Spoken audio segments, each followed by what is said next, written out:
Today we're going to take a deep dive into what actually makes you faster as a sprinter. What can you actually do to increase your running speed or your sprint speed?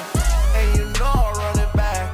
I want all the noise on the track, running laps, yeah. Like I'm Rod Troy, I'm living fast, switching lanes. Let's talk about it. First thing, and one of the most important thing when it comes down to sprinting fast, is gonna be applying force to the ground. At top speed or during acceleration, are you letting your legs land under your body, and are you applying force to the ground quickly or efficiently enough to where you could push out of the ground and propel yourself forward? And how you do this is by implementing sprint drills into your training, teaching you how to let your legs land under your body, teaching you how to push out of the ground, teaching you proper ground contact. That is the first thing. The first thing is applying force to the ground, and how you apply force to the ground is going to play a crucial role in how fast you hit the ground and how fast you sprint, if that makes sense. The second thing we want to look at here is developing your force production. How you do this is by improving your acceleration. How much force are you applying in an horizontal force to help you to get up to top speed quickly and sprint as fast as you can? That's going to be the second thing. You have to learn how to develop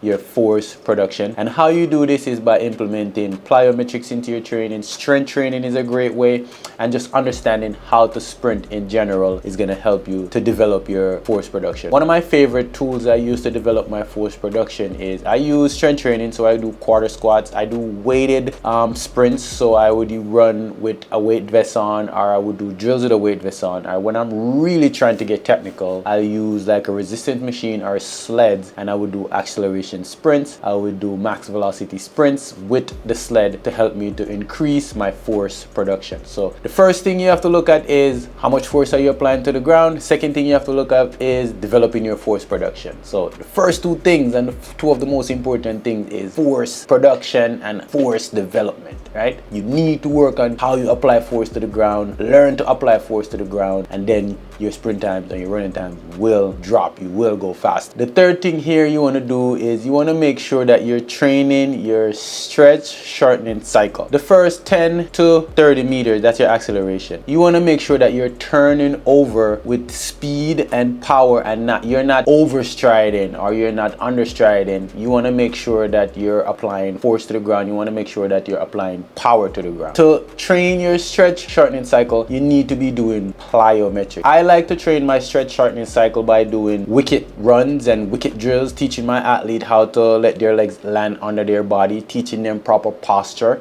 All of this is going to play a part in your stretch shortening cycle. And guys, if you do not know, when most athletes pull their hamstring, it's during the stretch shortening cycle. If you are not used to sprinting at a certain distance or sprinting a certain way, and you overstride, you overwork the hamstring. My goal with plyometrics is to teach my athlete how to let their legs land under their body, work on their stretch shortening cycle, and teach them how to apply force to the ground quickly. And again, by stretch shortening cycle, I mean turn over your stride length and frequency. Are you overstriding, understriding, or are you taking the optimal stride length and stride frequency to get as much power as you can? And a smart way to train the stretch shortening cycle, again, is going to be using resistance, using plyometrics. I like to use plyometrics. That is my way of doing it. Other coaches use hills. Other coaches use different stuff, but I like plyometrics, and I sprinkle plyometrics into my training all year round to help to train the stretch shortening cycle. If you guys want me to do a full breakdown of how I train my stretch shortening cycle, let me know. Next thing you want to do here is you want to make sure that you're protecting your hamstrings. These are the driving forces of sprinting.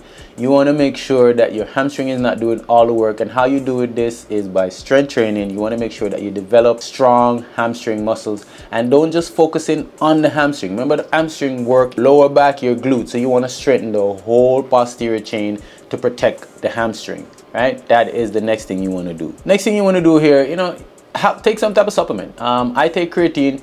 You have to leverage some type of supplement to help you to recover, to help to reduce fatigue, because the biggest thing in sprinting is fatigue management. The faster you sprint, the more you're going to have to learn to manage fatigue. So I would say I use creatine and protein to help me to recover and train better. Some people don't like to take supplements. They just so focus on sleep and good nutrition.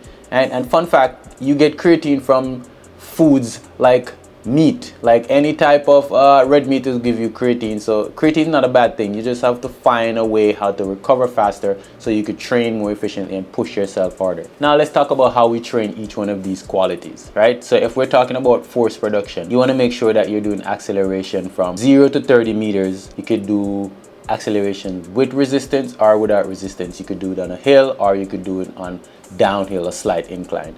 The cue here for acceleration is you want to push through. You want to push through the ground. You want to make sure that you're pushing away from the ground behind you. You're not going up. You're trying to go forward. You're trying to create horizontal force as much as you can. Not vertical force, horizontal force. I mean, you're trying to go forward, not up. That is how we train force production. Now, when we talk about max velocity, how I train max velocity is by doing flying sprints. So I would do like build up 30s, 40s, 50s, 60s, and 80s. So we're building up to 100. So we'll start out with some build up 60 where at each 20 you're not going from a 3-point start, you're walking into it or running into it and you're trying to pick up at each 20 meters. That is how I would train max velocity sprint. And then in this I'm trying to cue my athletes to keep your torso nice and tall. Don't open the strides up too much. Don't overstride, don't understride. What I'm telling them is push away from the ground under them. Hips tall, push away from the ground under you. Drive your knees forward, not up. Drive your knees forward, not up. Those are the cues I would use. The next thing we would do here is get into plyometrics. Again, I like to sprinkle plyometrics into my workout every single training session. Some coaches are different. Sometimes we go extensive plyos, sometimes we go beginner plyos. So you want to keep the plyometrics focusing on quick ground contact.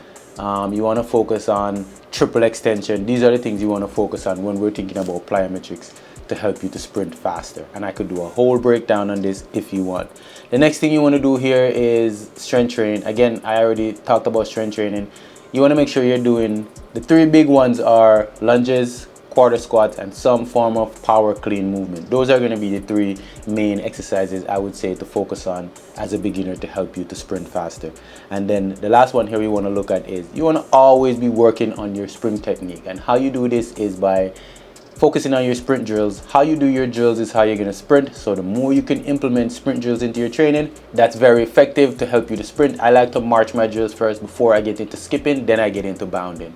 This channel is all about sprinting, so we post a lot of videos over here on how to sprint correctly. And then the last thing you want to do here is you want to make sure you're recovering good. You want to make sure that you have some type of mobility routine involved. But I like to have 4 days where I'm sprinting, or 4 days where I'm training at high intensity or just gradual training, and then I have 2 days where I'm focused on recovery.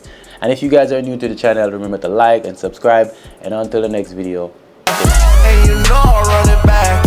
I want all the noise on the track, running laps, yeah, like I'm Roy. I'm living fast, switching lanes.